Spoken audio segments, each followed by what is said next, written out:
না, এগুলো আমি বন্ধের ব্যাপার ইসে কোন রেলের কিছু ইসে ছিল, তাদের কিছু কর্মচারীদের আমরা বেশ কয়েকদিন আগেই আমাদের তাদের যৌক্তিক যে সেগুলো আমরা দিয়েছি। তারপরে তারা কেন করেছে এটা তাদের ব্যাপার। কারণ হয় কি, প্রত্যেকেরই দাবি দেওয়া, একাধিক দাবি দেওয়া থাকে, তাই না? তারা বলেছে এই দিতে হবে, ওভারটাইম অ্যালাউন্স দিতে হবে, পেনশন। আমরা যতটুকু আমাদের সম্পদের ইসেতে আমরা বলেছি, অন্যরা সংস্থা আমরা যেভাবে দিচ্ছি আমরা দিয়েছি। এতে তো মোটামুটি আমার মনে হয় এটা যুক্তি ছিল এবং আমরা দিয়েছি সুবিধা।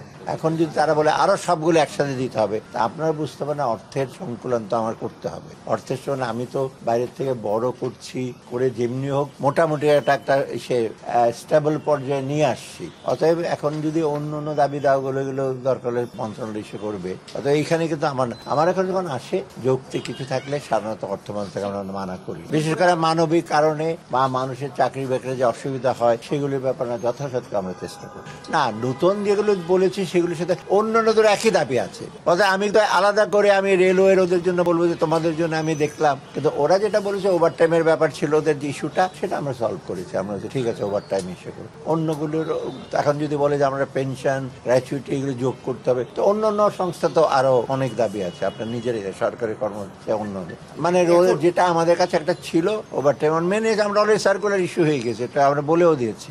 ওদের কি কি দাবি আছে এগুলো ঘোষণা কে দিল, কে দিয়েছে ঘোষণা আমি জানি না। অর্থ মন্ত্রণালয়ের কাছে আসলে তো অর্থ মন্ত্রণালয় বলবে দেবো কি না দেবো কত, তারপরে ঘোষণা দেবে। আমরা তো এখনো ঘোষণা দিইনি, আমি তো এখন সিদ্ধান্ত দিইনি। বিদেশি মিশনের ভাতা যে বাড়ানো হয়েছে স্যার, সেখানে আপনাদের কত খরচ হচ্ছে? সেটা এত টাকার অঙ্ক বলতে পারে না, কারণ এটা বহু আগে থেকে 2015 থেকে ওদের ব্যাপারে এটা কত রিজনেবল একটা কত লিসে ছিল। আজকে কত 10-11 বছর হয়ে গেছে। এবং আমরা পুরো পৃথিবীর অন্য দেশ যাচাই বাছাই করে তা আমরা দেখেছি বাংলাদেশেরটা one of the lowest allowance. অর্থাৎ আমরা যে হঠাৎ করে দিয়ে দিচ্ছি তাদেরকে ওরা দাবি করে তা না, এবং যতটুকু চেয়েছে তাও তো দিই না, আমরা যুক্তির সাথে দিই। আমরা আজকে পারচেজ কমিটি মিটিং এ আমরা বসেছি যে কতগুলো নিত্য প্রয়োজনীয় জিনিস আমরা সাপ্লাইটা এনশিওর করার জন্য। এখানে চাল আছে, চিনি ছিল, মসুর ডাল ছিল, এই জিনিসগুলো আমরা স্টেডি ফ্লো, যাতে কোনো ক্রমেই রোজার আগে হোক এবং রোজার সময় চলাকালীন ইভেন রোজার শেষ হওয়া পর্যন্ত আমরা সবগুলো আমরা এনশিওর করবো। এইটা একটার সাথে আমাদের সবচেয়ে বড়। এখানে অবশ্য অন্য আমরা সাপ্লাই আনবো, কিন্তু মার্কেট মেকানিজম কি সেগুলো মার্কেট মনিটর এইগুলো প্রয়োজন আছে। শুধু আনলেই তো হবে না, এগুলো ঠিক সময় মতো ঠিকভাবে যায় কিনা সেটা নিশ্চিত করতে হবে।